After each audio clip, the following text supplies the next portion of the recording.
Breaking. Striking Kellogg's workers have voted to approve the latest contract offer from the breakfast giant.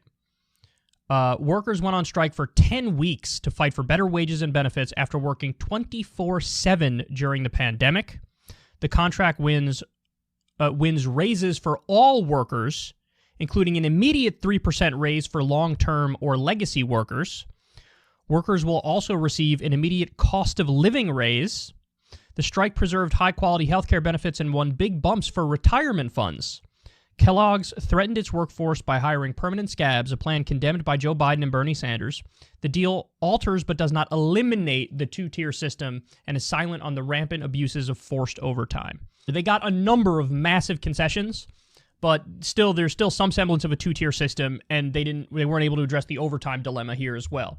So, look, those things should be addressed, and it's very possible in the next contract negotiations they will be addressed. Same thing with the John Deere strike. And to be clear, the John Deere workers even said, we don't expect that this part actually gets addressed, at least not in this first contract. And I think the Kellogg's workers felt the exact same. But look, they were able to get big concessions. It's a good contract. It's not a great contract, but it's a contract that the workers voted to approve, and I think they did that because it is sufficient.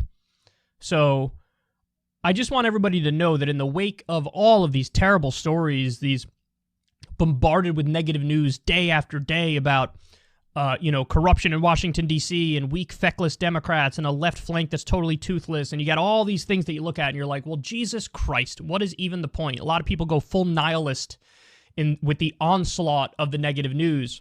What I want you to know is it's not all negative. When the going gets tough, work harder. And fight harder, and be more intelligent, and strategize, and organize. And it's the union workers who are leading the way here. I want to say a big thank you to the Kellogg's workers, and a big thank you to the John Deere workers, providing us with the only dose of hope that we've been getting